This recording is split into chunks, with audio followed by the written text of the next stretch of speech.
तमाम अंबिया किराम अलैहिमुस्सलाम दुनिया में आए तो अपनी नबुव्वत की दलील के तौर पर उन्होंने मोजज़ात दिए।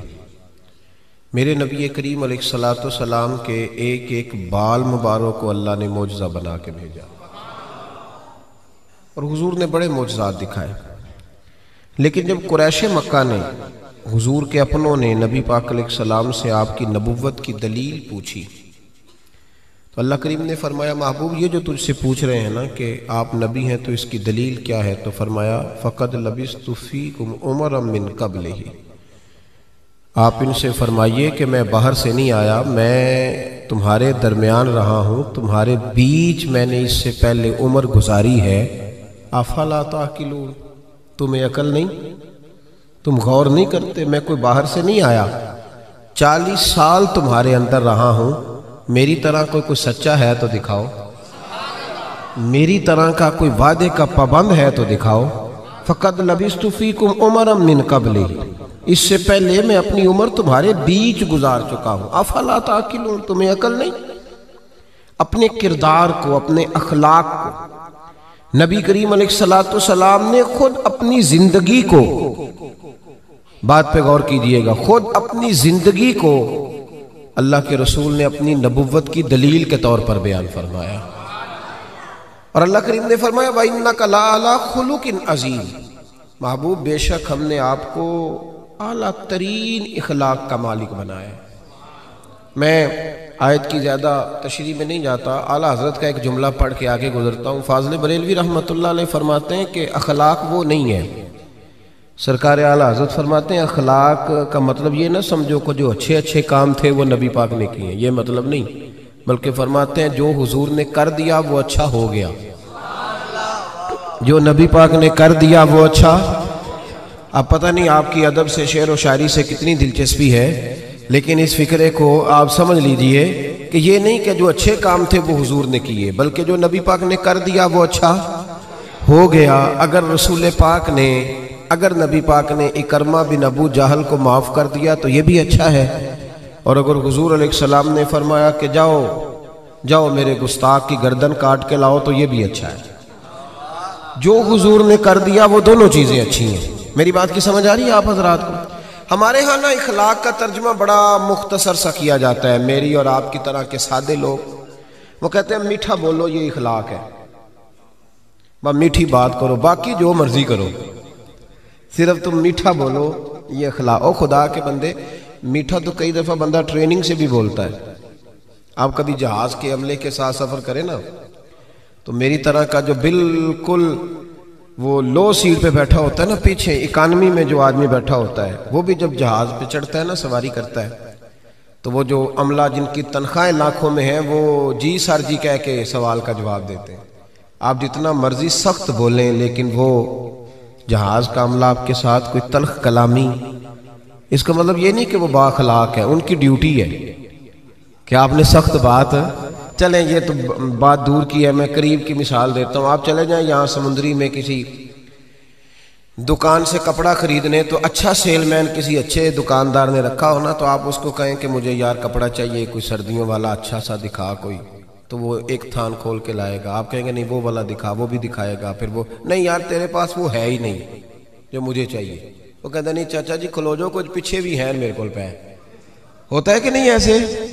वो पीछे से भी 2-4 थान उठा के लाता है, खोल के दिखाता है, बड़ा कुछ करता है। और यार तुझे पहले ही कहा था तेरे पास वो नहीं जो मुझे चाहिए, तो वो कहता है जी आप इस तरह करें, परसों आइएगा, कल माल आना है नया। यानी आपने उसको थका दिया, सारी दुकान खुलवा ली, फिर भी उसने गुस्सा। लेकिन जब आप दुकान से उतरे तो फिर उसने कहा यार देखो नखरा कितना इसका। तो ये बताएं ये अखलाक है कि ट्रेनिंग है? बोलें तो सही थोड़ा थोड़ा यार, ये क्या है? तो लोग समझते हैं कि ट्रेनिंग का नाम अखल, ट्रेनिंग और चीज होती है, अखलाक और चीज होती है। किसी बंदे ने दीन के लिए किसी को डांट दिया तो उसने क्या दिया, बड़ा सख्त आदमी है। ओ भाई उसने अगर तो जात के लिए डांटा है फिर तो सख्त है, और अगर वो दीन के लिए बात कर रहा है तो वो सख्त नहीं है, वो मोहम्मद अरबी का नौकर है, वो रसूलुल्लाह का गुलाम है। हमने ना इखलाक का तर्जमा, एक बंदा इखलाक, चले मैं और सादा करता हूँ, मैं खुद देहाती हूँ ना तो मैं और सादा करता हूँ। एक बंदा बाइखलाक होंदा है तो एक मीस ना होंदा है। इन दोनों में फर्क होता है, पता है आपको? तो शरीयत उसका दिफा नहीं करती कि जो अंदर बुग़्ज़ छुपाए और जुबान पे खैर रखे। नबी करीम सल्लल्लाहु ताला अलैहि वसल्लम ने जो अखलाक सिखाए उसको समझे। सिर्फ मीठा बोलने का नाम अखलाक नहीं मेरे भाई, सच बोलने का नाम अखलाक है। सिर्फ मीठा बोलने का नाम ही अखलाक हसना नहीं, सुनो और याद रखो, वादा वफा करने का नाम अखलाक है। सिर्फ जुमले तराश के अच्छे फिक्रे ढूंढ के लाने का नाम अखलाक नहीं, बल्कि लालच छोड़ देने का नाम अखलाक है। तालीम इस चीज का नाम नहीं कि आपने कह दिया सारे गांव वाले जाहिल हैं जी, मैं तो ऑक्सफोर्ड का पढ़ा हुआ हूं, ये अनपढ़ बंदे, इन्हें क्या पता, मैंने तो कल अभी एमफिल का दाखिला भिजवाया, ये तो सारे अनपढ़ हैं। मैं तो अभी कल जो है वो मैंने दरसियात मुकम्मल किया दौरा हदीस में, इन जाहिलों का क्या पता। ये कह के जान छुड़ाना आसान है, लेकिन किसी जाहिल को तालीम देना बड़ा मुश्किल काम है। सबको अनपढ़ कह के गुजर जाना ये तो आसान काम है। मौला अली शेर खुदा रदी अल्लाह ताला अन्हु से किसी शख्स ने कहा था, हुजूर पढ़ा लिखा बंदा कौन होता है, अक्लमंद कौन होता है? तो फरमाने लगे, जिसको जाहिलों से सही गुजारा करना आ जाए वो पढ़ा लिखा होता है। फरमाते हैं जो अनपढ़ लोगों के बीच सही वक्त गुजारे ना, वो सर पकड़ के बैठ गया, अब्बा जी आपको पता ही नहीं, आप तो पुराने जमाने के। ओ भाई वो नहीं पुराने जमाने का, तू जाहिल है। जिसको बाप देखे ना, कभी कभी जब हम उम्रे की फ्लाइट लेते हैं ना, तो हमारे बच्चे हंस रहे होते हैं, देखो बाबा जी को पता ही नहीं किस सीट पे बैठना है। बच्चे मजाक उड़ा रहे होते हैं, देखो जी इनको पता ही नहीं कि बेल्ट कैसे बांधना है, इनको पता ही नहीं किस तरह। ओ खुदा के बंदे, तू किस तरह की बात कर रहा है? अगर तू पढ़ा लिखा होता ना, तो तू उठ के बाबा जी का हाथ पकड़ता, तू उनका सीट नंबर दे के उन्हें छोड़ के आता। अगर तू तालीम याफ्ता होता ना, तो तू उन्हें बताता उठना कैसे है, बैठना कैसे है। मेरे रसूल पाक अलैहिस्सलाम का कमाल ये है कि रसूल पाक ने उस कौम से गुजारा किया जो बच्चियां जिंदा दफन कर देती थी, उस कौम से गुजारा किया जो खड़े खड़े जानवरों को नेजा मार के खून निकाल के पी जाती थी। मेरे महबूब ने उन लोगों के बीच रह के वक्त गुजारा और इस तरह की तबीयतें बदल दी कि कल तक जो बेटियां काट डालते थे, अब वो बेटी कमरे में आती है तो उठ के खड़े हो जाते हैं। तो आप ये देखें, अखलाक इस चीज का नाम है कि आपने किसी को ट्रेन। देखें हजरत अल्लामा हल्बी ने सीरत हल्बिया में इसको लिखा है और इमाम तबरानी ने तबरानी में लिखा है। नबी करीम अलैहिस्सलाम बैठे थे तो एक आदमी मांगने आ गया। पहले तो उसने मांगा बड़े अजीब अंदाज में, हुजूर गुजर रहे थे। अगरचे ये हदीस बुखारी में भी मौजूद है, मुस्लिम में भी है, निसाई इब्ने माजा में भी है, लेकिन मैं जो जिस तफसील से अर्ज कर रहा हूँ, ये मैं जिस किताब का हवाला दे रहा हूँ वहां से उसी तफसील से अर्ज करूंगा, उसी अंदाज में मौजूद है वहां रवायत। एक शख्स आए तो नबी पाक सल्लल्लाहु अलैहि वसल्लम गुजर रहे थे, मस्जिद नबवी में आ रहे थे। तवज्जो है मेरे मानियों की मेरी बात पर? नबी करीम सल्लल्लाहु अलैहि वसल्लम ने ना सुर्ख धारीदार यमनी चादर कंधे पे रखी हुई थी।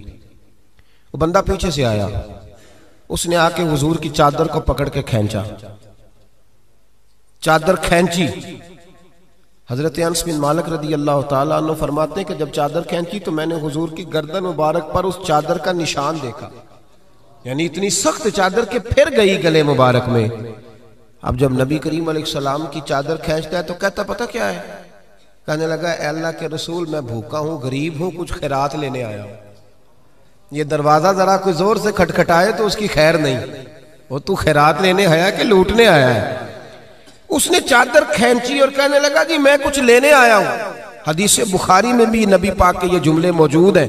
हजरत अनस बिन मालिक फरमाते हैं फल्तफता इलैहि फदहिक, फरमाते हैं जब नबी पाक ने उसकी तरफ देखा ना तो मेरे रसूल ने मुस्कुराना शुरू कर दिया।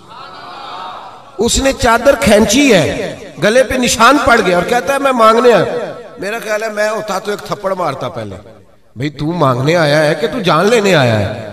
तू कुछ लेने आया, ये क्या तरीका हुआ? उसने गर्दन पे निशान डाल दिया, लेकिन महबूब करीम मुस्कुराए। क्या खूबसूरत अंदाज है फाजिल बरेलवी का। और पता नहीं आला हजरत कहाँ बैठ के लिखा करते थे, जब हुजूर मुस्कुराते थे तो आला हजरत फरमाते हैं जिसके गुच्छे से लच्छे जड़े नूर के, जिसके गुच्छे से लच्छे जड़े नूर के, उन सितारों की नुज़हत पे लाखों सलाम, और जिसकी तस्की से रोते हुए हंस पड़े उस तबस्सुम की आदत पे लाखों सलाम। जरा शेर की लज्जत तो लीजिएगा। जिसकी तस्कीन से रोते, फरमाते हैं बड़ा भी गमगीन हो ना बंदा तो नबी पाक हल्की सी तस्कीन करें, पूरा मुस्कुराए भी ना, पूरा मुस्कुराए भी ना तो बंदे के गम सारे दूर हो जाते हैं। अब सवाल ये उठता था कि हम क्या इंतजार करेंगे कि नबी पाक कब मुस्कुराएंगे? क्या ये कौम इंतजार करेगी? तो आला हज़रत फरमाने लगे नहीं, इंतजार करने की जरूरत नहीं, हर वक्त मुस्कुराना तो मेरे नबी की आदत है। अंदाज देखिए, जिसकी तस्कीन से रोते हुए हंस पड़े उस तबस्सुम की आदत पे लाखों सलाम। तो नबी करीम अलैहिस्सलाम देख करके मुस्कुराए उस सहाबी को, उस शख्स को। हुजूर मुस्कुराए और नबी करीम घर ले आए। इशा का वक्त करीब हो गया। रसूल करीम अलैहिस्सलाम, ये लफ्ज़ बुखारी के नहीं है, ये साहिब सीरत अलबिया के। देखें कितने मोहतात अंदाज में बात कर रहा हूँ, क्योंकि ज़माना बदल गया ना, हालात बदल गए। गैरों की बात नहीं, अपनों को बड़ी दलीलों की ज़रूरत है। भला कभी अपनों ने भी दलील मांगी है, लेकिन अब अपनों को भी दलाइल की ज़रूरत है, तो दे रहा हूँ इंशाअल्लाह ताला। और कोशिश करूँगा लफ्ज़ लफ्ज़ पे मैं दलील रखूँ। भाई गौर करें और समझें इस पहलू को। नबी करीम सल्लल्लाहु अलैहि वसल्लम घर ले आए, इशा के औकात थे, हुजूर ने कुछ दिया, बहुत ज्यादा दिया हुजूर ने, और मेरे करीम से गर कतरा किसी ने मांगा, दरिया बहा दिए हैं।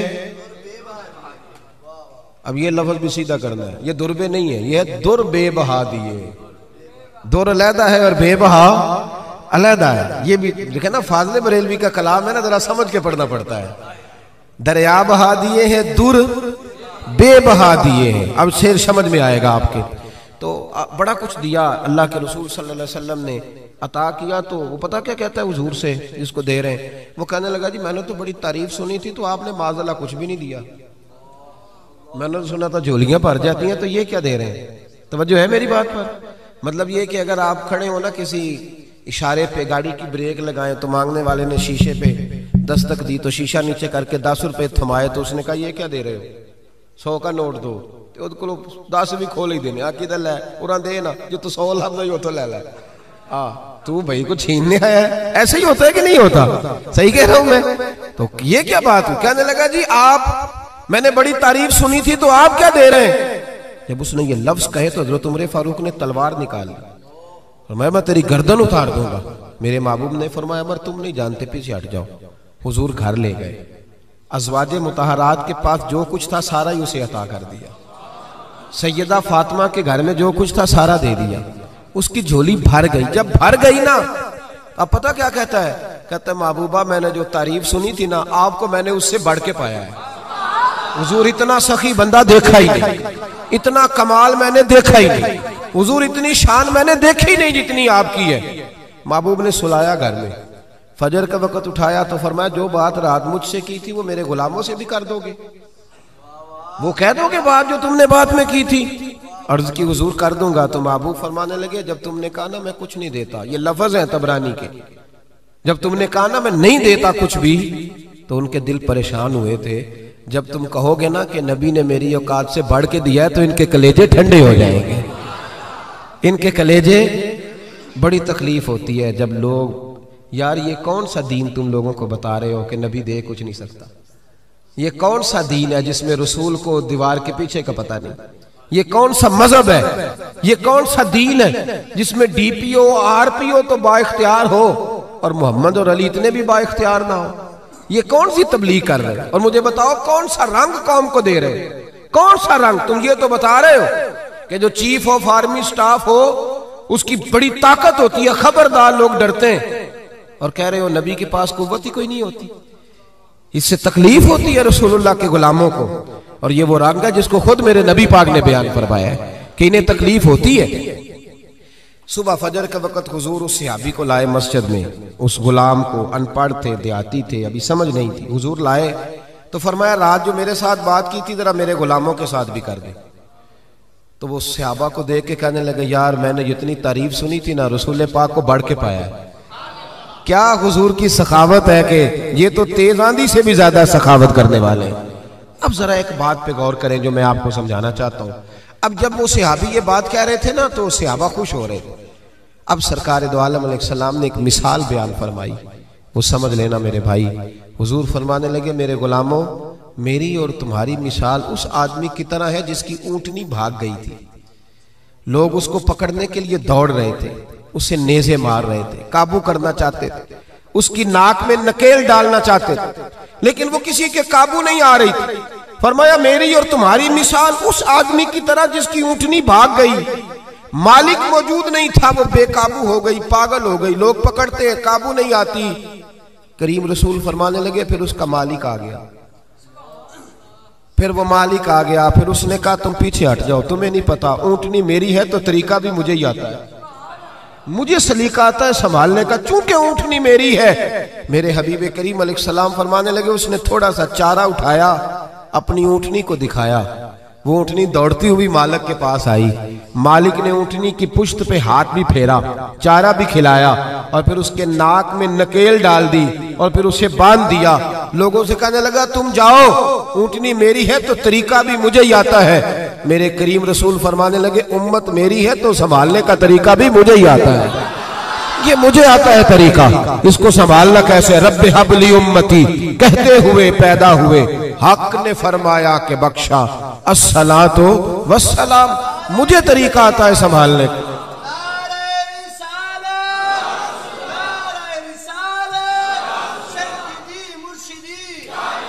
ये सुने अल्लाह को सुने जी। अब रसूल करीम अलैहिस्सलाम ने फरमाया भाई अब देखे ना, पढ़ा लिखा बंदा तो वो है जिसे अनपढ़ से गुजारा करना आ जाए, पढ़ा लिखा शख्स तो वो है जिसको पता चल जाए कि ये आदमी भटक गया, इसे वापस कैसे लाना है। वो घायल ना करे, वो लोगों को कायल करे। वो ये ने कहा जा दौड़ जा, तुझे क्या पता बात कैसे करनी है, बल्कि वो कहे आ बैठ जा, जब तक तेरी तसल्ली नहीं होगी मैं तुझे जाने नहीं दूंगा, आ जा बैठ जा भाई। अब रसूल करीम अलैहिस्सलाम ने फरमाया उमर कल अगर तुम इसे मार देते तो ये जहन्नम में जाता, और आज जिस हाल में ये मौजूद है अगर इस हाल में दुनिया से जाएगा तो रब करीम इसे बगैर हिसाब किताब जन्नत अता फरमाए। भाई हमें गुजारा करना आना चाहिए, हमें पता होना चाहिए किस तरह किस आदमी से। मेरे रसूल पाक की सीरत में एक अनोखा वाकया भी लिखा है। हुजूर के गुलाम